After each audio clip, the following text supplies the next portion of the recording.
Chers amis, bonjour. C'est Gerpi Lafaille, un de vos amis qui vous aime. À vous tous qui suivez cette vidéo, à vous tous qui êtes abonnés à cette chaîne, je vous rappelle encore une fois que j'ai le grand plaisir de vous avoir comme ami. Bienvenue à la 58e vidéo où nous partageons ce sujet « Nous et notre vie sur Terre ». C'est important de partager toutes ces informations parce que ce sont ces informations qui vous permettront de prendre des décisions qui peuvent vous orienter dans la bonne direction dans le futur, dans l'éternité. Ce sont ces informations qui vous permettront de prendre les décisions qui vous amèneront à l'éternité bienheureuse. Dans la vidéo précédente, on avait vu que Dieu nous donne la possibilité d'éviter la vie de péché. La vie de péché, c'est la vie qui produit le mal sur la terre. La vie de péché, c'est la vie qui détériore la planète, qui détériore les sociétés, qui détériore la vie de l'homme. La vie de péché, c'est la vie qui produit le mal chaque jour sur la terre. Dieu nous donne la possibilité d'éviter la vie de péché en nous donnant sa parole. Il a donné sa première parole à l'homme, à Adam, et cette première parole a été transgressée, et dans son amour, il n'a pas laissé l'homme dans sa condamnation, il a donné une deuxième parole, la Bible. Une deuxième parole qui a pour mission de restaurer l'homme, de restaurer la création, de nous ramener vers lui. Et c'est ainsi que tous ceux qui en profitent, ils retrouvent la vie de Dieu. Ils retrouvent la vie de Jésus.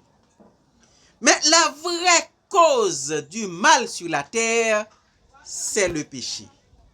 La vraie cause du mal, ce n'est pas le manque d'amour, ce n'est pas le manque de coopération, ce n'est pas le manque de ressources.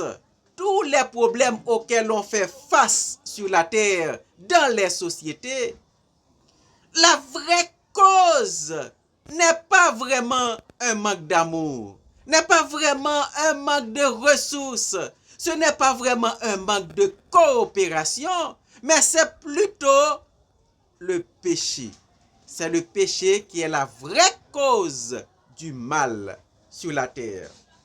Car loin de la volonté de Dieu, loin de la vérité, la vie n'a aucun confort. La vie n'est pas alimentée parce que ce sont les bénédictions de Dieu qui génèrent la vie abondante pour l'homme. Ce sont les bénédictions de Dieu, c'est la présence de Dieu. Donc, le contraire, c'est-à-dire que l'absence de Dieu, cela produit la disette, la pénurie, cela produit la souffrance de toutes sortes. L'absence de Dieu. Dans l'absence de Dieu, il n'y a pas de vie sur la terre. Pourquoi alors le sol est maudit?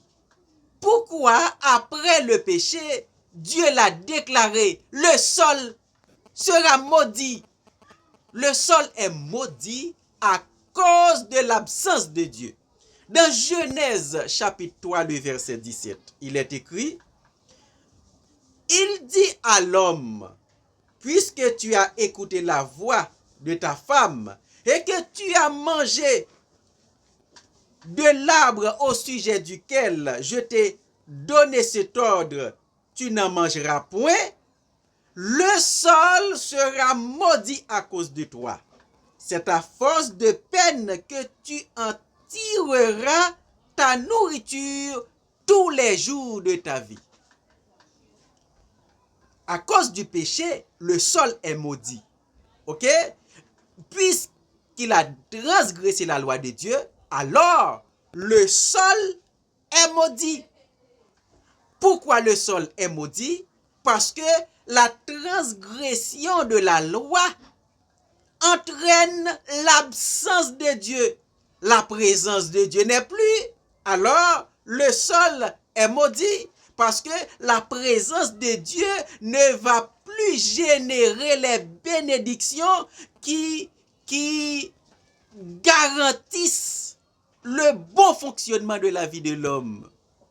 C'est ainsi que, à cause de l'absence de Dieu, alors il y aura la pénurie. C'est la raison pour laquelle il est écrit, c'est à force de peine que tu en tireras ta nourriture. C'est à force de peine que tu en tireras ta nourriture tous les jours de ta vie à cause de l'absence de Dieu. C'est la présence de Dieu qui génère la vie. C'est la présence de Dieu qui alimente la vie de l'homme.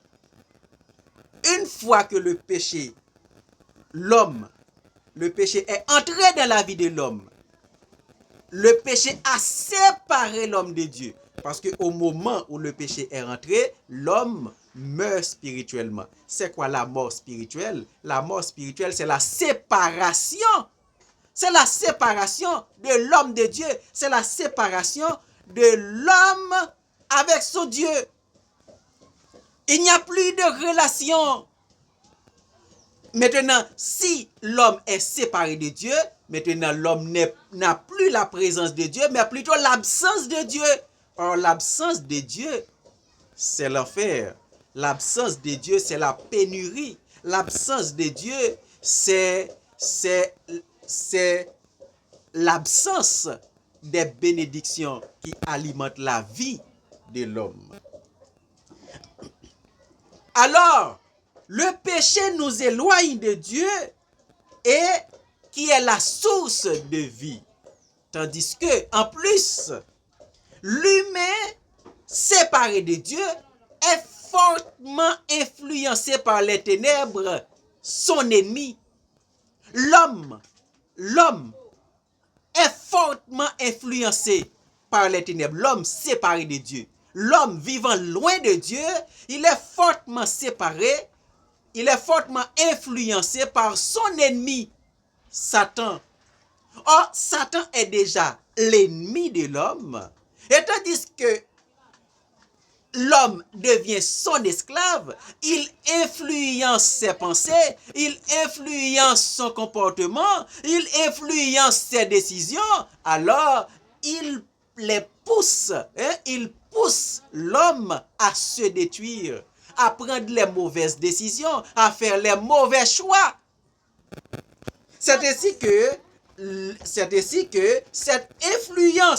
par cette influence, il pousse les humains à se détruire les uns les autres par toutes sortes de manières. Il les pousse à se tuer les uns les autres. Il les pousse à se manger les uns les autres. Et c'est ainsi que dans les sociétés, on peut comparer, on peut observer et les comportements des humains les uns envers les autres. Il y a une psychose de peur qui est établie dans toutes les sociétés humaines. Les humains ont peur les uns des autres parce que les intentions sont souvent mauvaises les uns contre les autres. Donc c'est dit que l'homme séparé de Dieu est sous l'emprise des ténèbres, est sous l'emprise de Satan, eh bien, il les pousse à se détruire.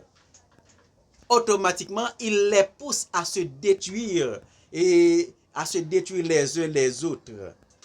Il les garde sous son emprise.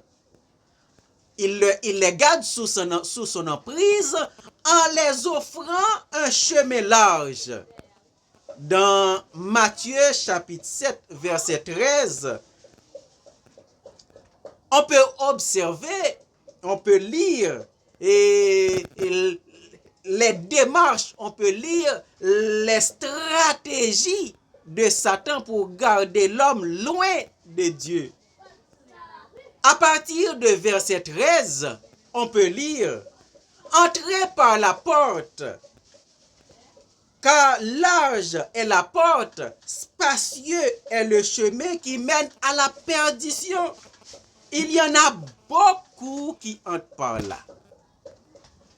Large, spacieux est le chemin qui mène à la perdition. » Cela veut dire quoi? Le chemin spacieux, le chemin large, c'est le chemin dans lequel on peut faire ce qu'on veut. C'est le chemin où on peut prendre les décisions qu'on veut, on peut faire les choix qu'on veut, on peut faire ce que son cœur désire, on peut faire ce qui peut vous sembler bon. Et dans un chemin où vous pouvez faire ce que vous voulez, c'est un chemin où les décisions sont mauvaises, les choix ne sont pas bons, et c'est un chemin qui mène à la perdition. Et naturellement, l'homme aime choisir ce qui lui semble bon, ce qu'il veut.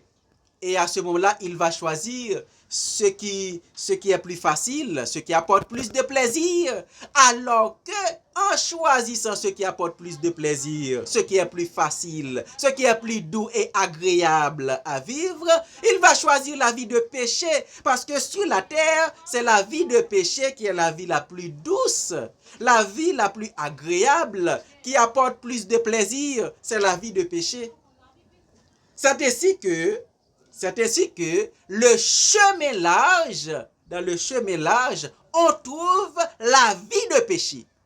Et la vie de péché, sur le chemin large, nous mène à la perdition. Mais au verset 14, il est écrit, « Mais étroite est la porte, resserré est le chemin qui mène à la vie et à la vie. Il y en a peu qui entrent par là. » Pourquoi dans le chemin large, il y a beaucoup qui y entrent, alors que dans le chemin étroit qui mène à la vie, il y en a peu qui entrent par là? Parce que dans le chemin étroit, il n'y a pas ce qu'on veut. On est obligé de marcher selon les principes établis. On est obligé de marcher selon un plan préétabli. On est obligé de suivre la loi qui est établie. On ne peut pas faire ce qu'on veut. On ne peut pas dire ce qu'on veut. Alors, beaucoup ne choisissent pas cette voie. Ils choisissent de préférence le chemin large. Pourtant, qui est le chemin qui a les pièges de l'ennemi. Dans Somme 73, on peut lire ce que l'auteur écrit, où loin de Dieu, on peut faire ce qu'on veut. Loin de Dieu, on vit une vie apparemment heureuse. On peut prendre toutes sortes de plaisirs, on peut faire ce qu'on veut, et tandis que tout marche bien. Pourquoi? Parce que sur la terre, le royaume qui dirige la terre, c'est le royaume des ténèbres. Et tous ceux qui font le mal, ils sont dans leur royaume. Donc dans leur royaume, ils peuvent vivre apparemment à l'aise. Ils vivent une vie apparemment satisfaisante. Ils ont ce qu'ils veulent, ils font ce qu'ils veulent. À ce moment-là, on peut remarquer qu'ils sont en train de vivre un bonheur qui ne se limite qu'à perpétuité. Parce que tout ce qu'on peut vivre sur la terre, la vie qu'on mène sur la terre, les activités qu'on fait sur la terre, on les fait jusqu'à perpétuité. Après la mort, on n'aura plus cette vie. Donc ainsi, pour garder l'homme loin de Dieu, eh bien Satan, non seulement il offre le chemin large pour garder l'homme loin de Dieu, mais aussi il leur fait des chantages. Des chantages avec les ressources dont il détient sur la terre. Satan détient les ressources économiques, les richesses de la terre. Et pour garder l'homme sous son emprise, il fait des chantages avec ses ressources. Essayons de faire une analyse dans la déclaration qu'il a faite à Jésus dans Luc chapitre 4, les versets 5 à 7. Dans l'une des tentations qu'il présentait devant Jésus, il lui a proposé ceci. À partir du verset 5, le diable, l'ayant élevé, lui montra en un instant tous les royaumes de la terre. Et lui dit, je te donnerai toute cette puissance et la gloire de ces royaumes, car elle m'a été donnée. Et je la donne à qui je veux. Si donc tu te prosternes devant moi, elle sera tout à toi. Cette proposition a été faite à Jésus pour pouvoir l'attirer, pour pouvoir le séparer de Dieu, pour pouvoir l'éloigner de Dieu. Et là, il lui a fait voir en un instant toutes les puissances, toute la gloire, tous les plaisirs, toutes les grandes satisfactions de ce monde. Et ensuite, il lui dit au verset 6, je te donnerai toute cette puissance et la gloire de ces royaumes, car elle m'a été donnée. Il ne dit pas qui lui a donné toute cette domination sur la terre, mais il dit tout simplement car elle m'a été donnée et je la donne à qui je veux. Il détient le contrôle des richesses, de la gloire des royaumes de la terre. Mais au verset 7, il y a le chantage.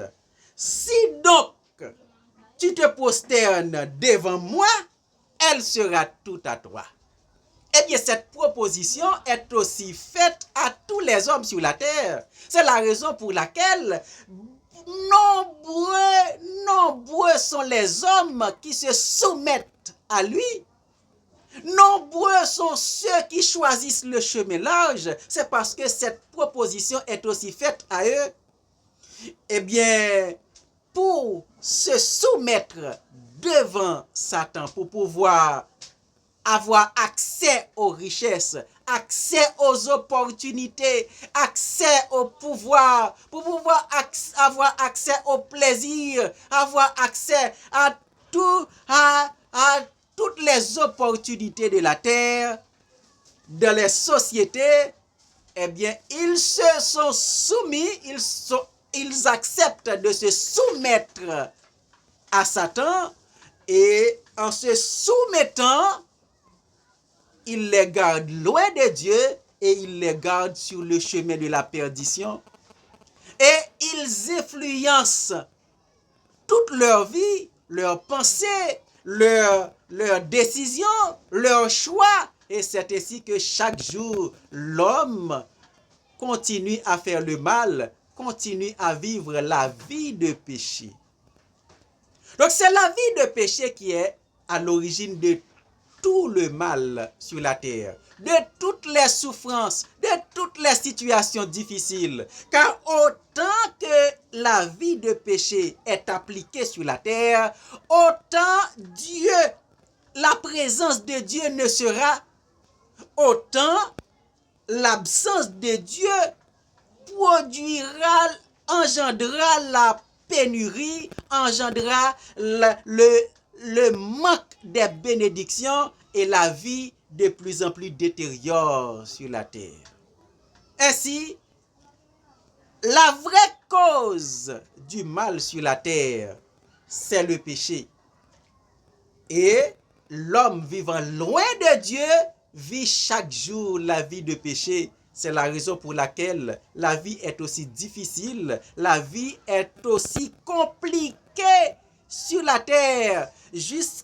Jusqu'à certaines fois, des gens en ont marre à la vie et tendent à mettre fin à leur propre vie. Beaucoup de cas de suicide sont enregistrés dans toutes les sociétés humaines, même dans les sociétés les plus développées, les sociétés qui sont riches en opportunités, riches à toutes sortes de richesses, mais pourtant les cas de suicide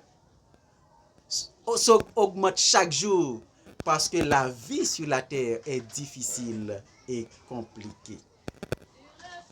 Mais Jésus est venu pour résoudre ce problème, le problème du péché. Jésus est venu pour ôter le péché. Le problème est déjà résolu. Le problème du mal sur la terre est déjà résolu. Dans la prochaine vidéo, on en parlera davantage. Éternel Dieu des cieux, je te remercie de ce que tu nous donnes la possibilité de partager ta parole. Merci pour tous mes amis qui sont sur ce réseau social et qui écoutent toutes ces paroles. Permets, oh Dieu, que ces paroles puissent les convaincre, que toutes ces paroles puissent les instruire de manière à prendre de bonnes décisions pour leur vie. Au nom de Jésus, je te prie. Amen. Abonnez à la chaîne, partagez la vidéo et dans vos commentaires, faites part de vos appréciations, de vos suggestions ou de vos questions. À bientôt. Que Dieu vous bénisse.